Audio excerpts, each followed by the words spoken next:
तो जो हम लोग है ना, we are dealing with this probability theory. तो लास्ट लेक्चर में हम लोगों ने ये डिस्कस किया था कि to find the nature of the events. जो आज है ना हमारा topic, that is what is meant by probability and how we can calculate probability of different events. तो बेटा सबसे पहले आप लोगों को प्रोबेबिलिटी का कांसेप्ट होना चाहिए।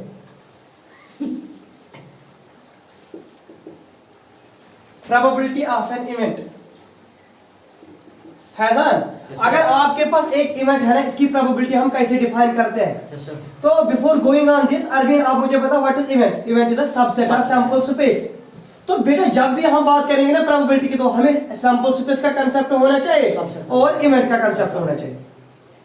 चलो अब मुझे बताओ आप अरविंद, आपके पास एक एक्सपेरिमेंट आपने किया, आपने एक कॉइन को twice tossed, you have tossed a coin twice simultaneously. तो आपने कहा सर इस वक्त जो सैंपल स्पेस है ना मेरे पास, that is head head, that is tail tail, that is head tail या tail head. Yes sir.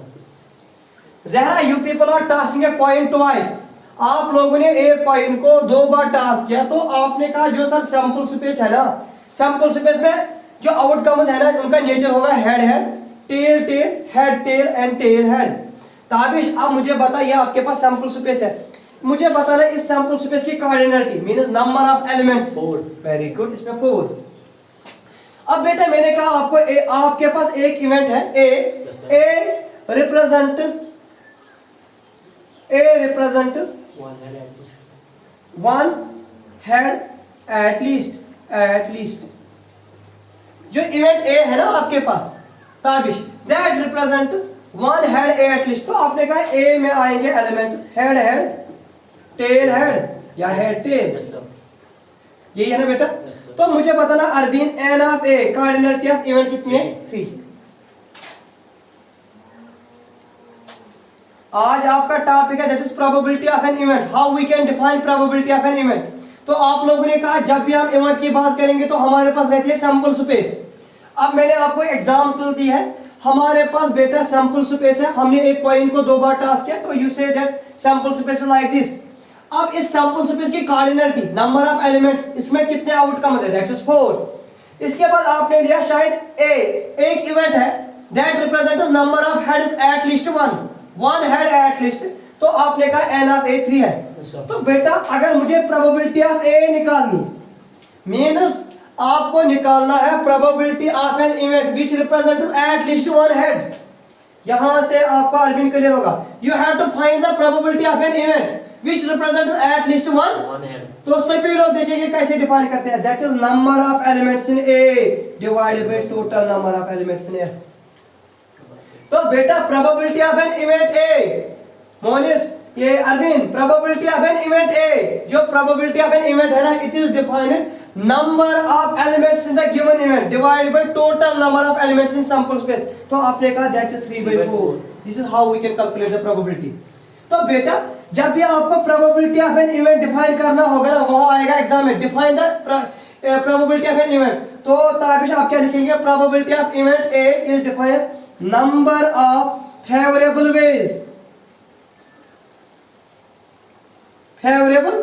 Ways of the event, जो वेज इवेंट के फेवर में होंगे divided by total number of veg means total number of elements in sample space.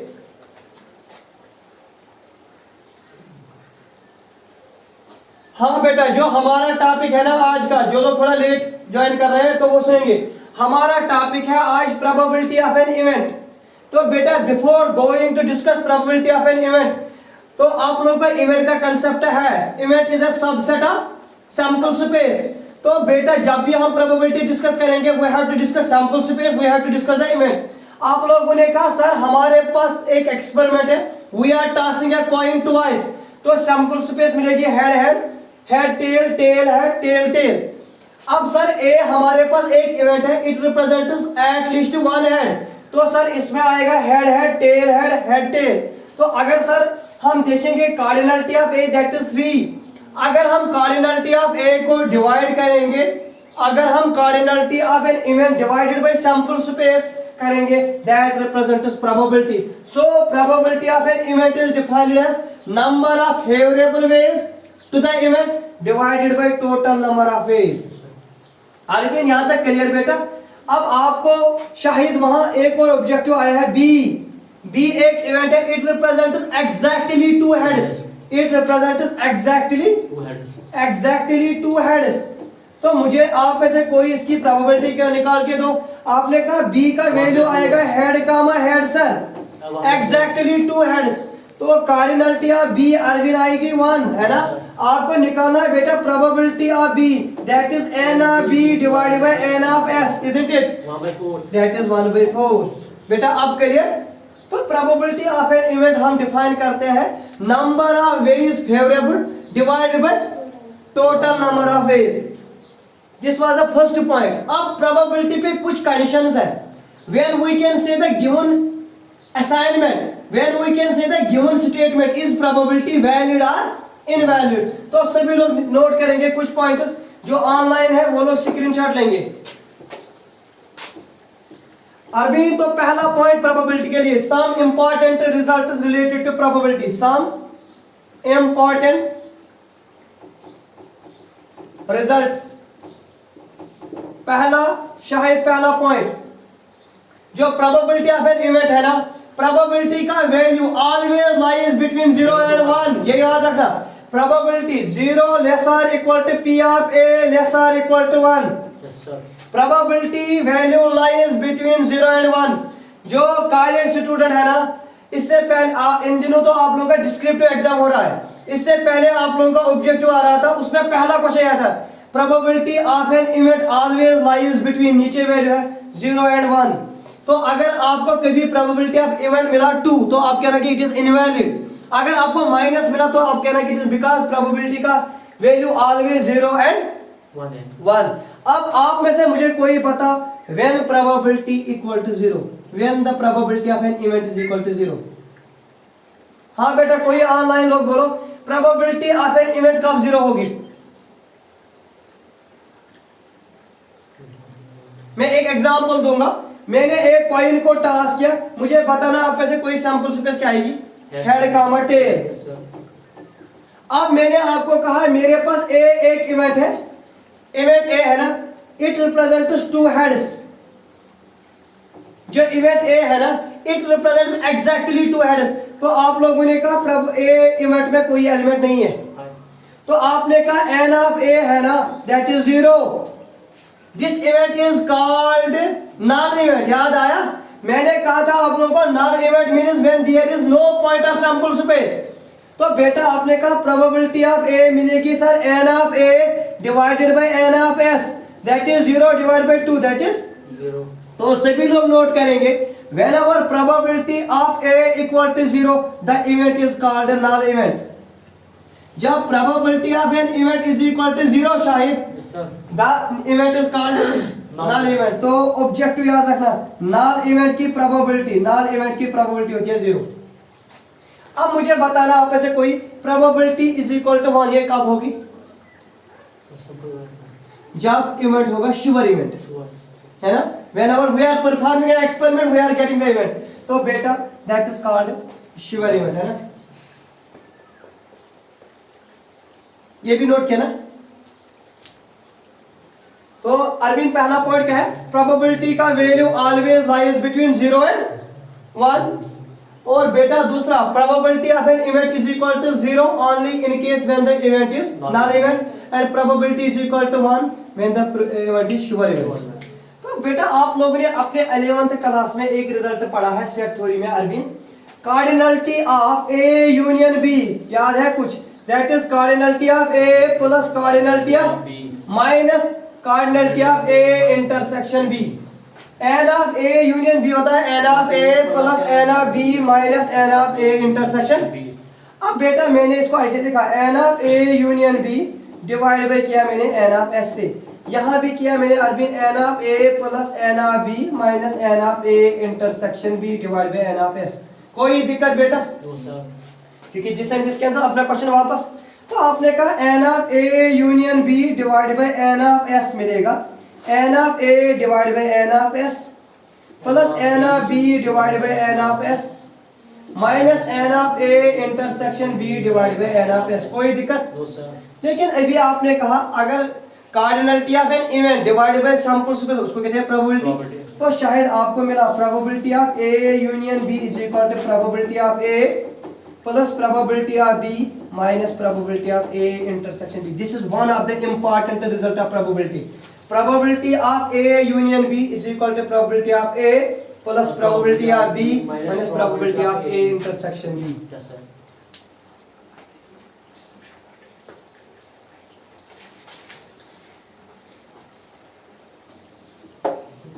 हाँ अरबिन, तो आपने अरबिन एक result निकाला कि probability of A union B किसके बराबर होती है बेटा?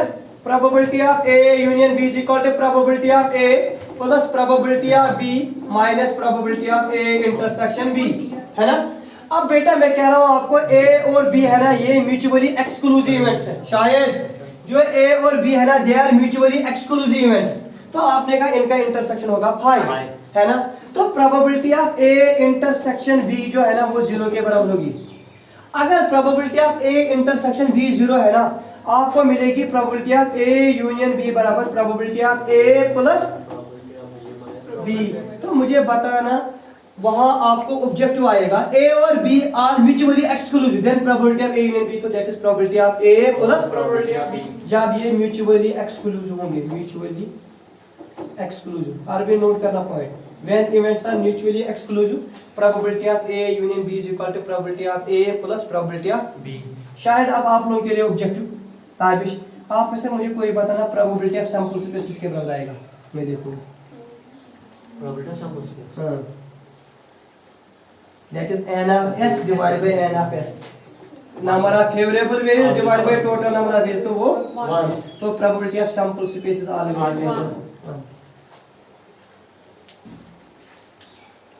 ऑब्जेक्टिव नंबर 4, अगर बेटा आपके पास इवेंट ए है, ए डैश, इट रिप्रेजेंट्स कंप्लीमेंट।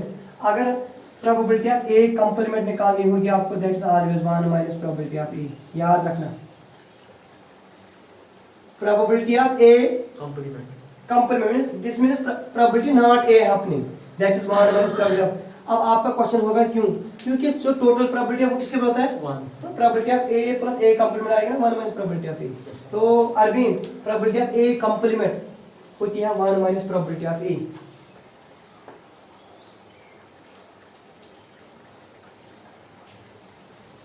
बेटा क्लियर?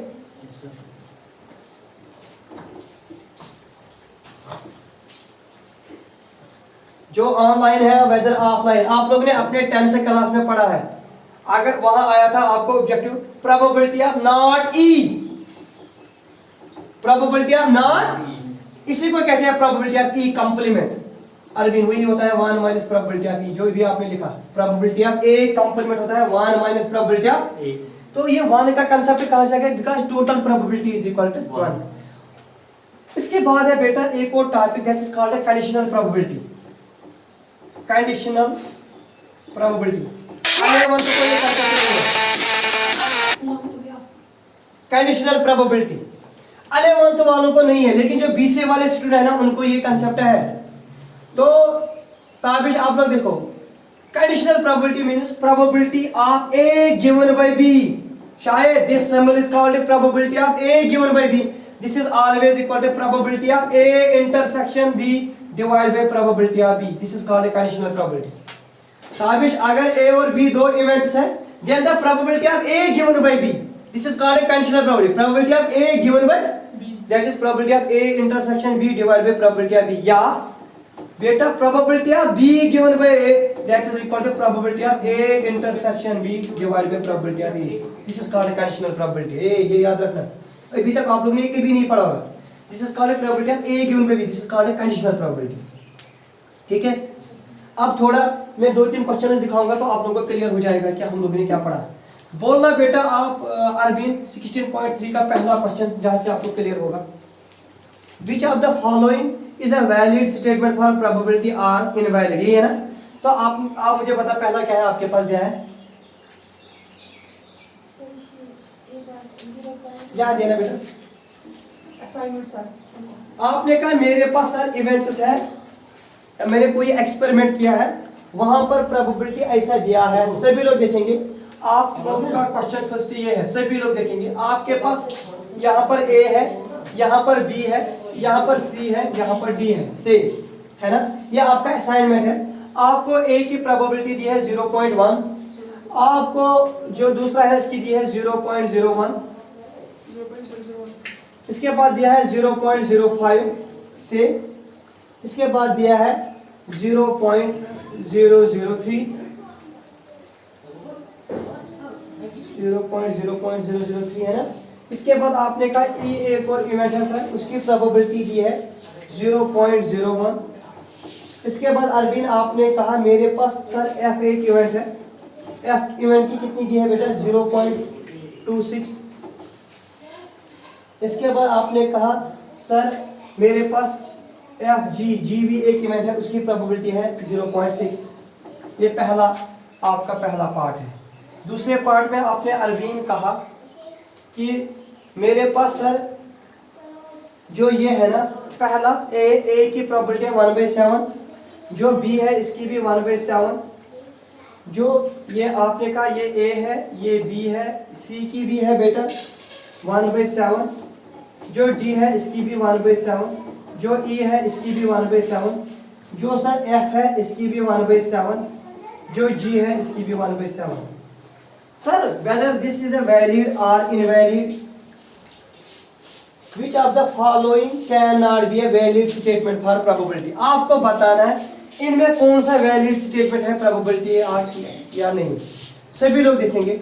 आपने कहा कि जो प्रोबेबिलिटी का वैल्यू है ना दैट्स ऑलवेज बिटवीन 0 एंड जो टोटल प्रोबेबिलिटी है ना दैट इज इक्वल टू 1।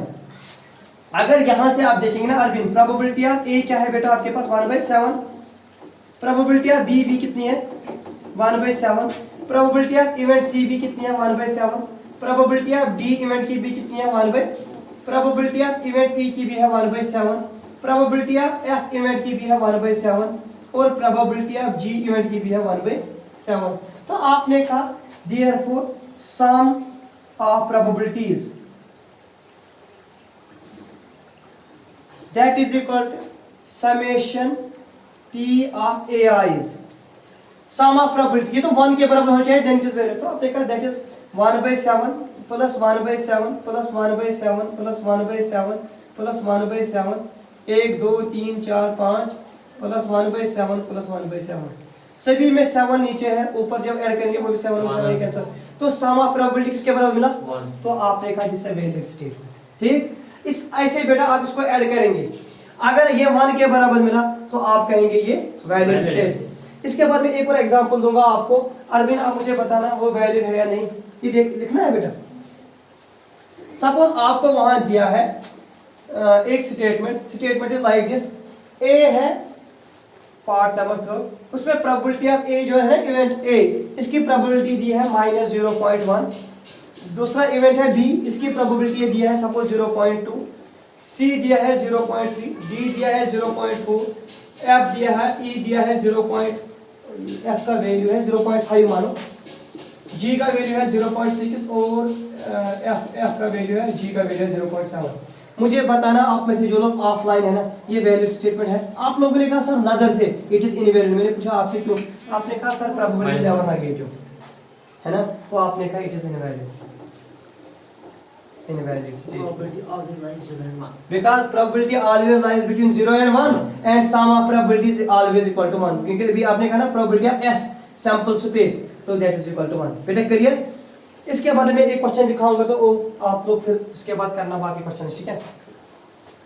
देखो बेटा क्वेश्चन क्या है, आप लोग एक एक्सपेरिमेंट कर रहे हो Arvind, a coin is tossed twice, सभी लोग देखना हमारा जो क्वेश्चन है ना, a coin is tossed twice,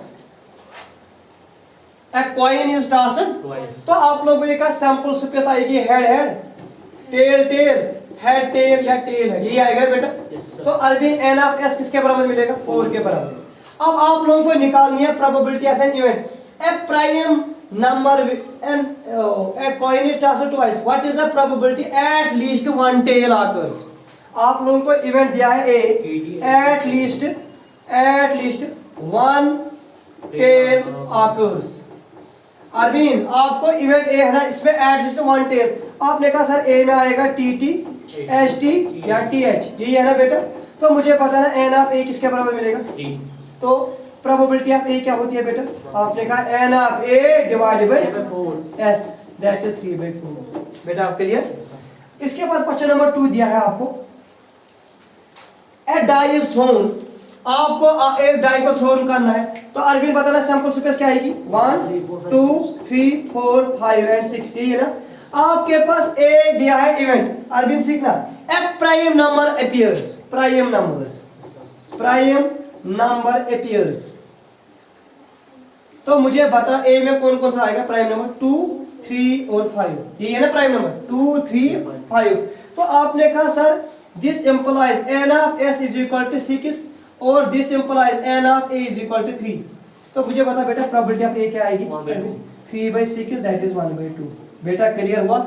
इसके बाद अरविंद इसमें एक और पार्ट दिया है, a number greater than or equal to 3 अपीयर्स, a number greater than or equal to 3 अपीयर्स, ग्रेटर देन 3 या इक्वल टू 3। तो कौन कौन सा आएगा, 3 4 5 एंड 6। तो इसकी प्रोबेबिलिटी आएगी 4/6, है ना। एक और पार्ट है बेटा, a number more than 6 will appear, a number more than 6 will appear, more than 6। तो आपने कहा इसमें 6 से ज्यादा कोई नहीं है, तो ये नल इवेंट बनेगा। अब आया क्लियर, अभी नोट कर लो जो कुछ नोट करना है।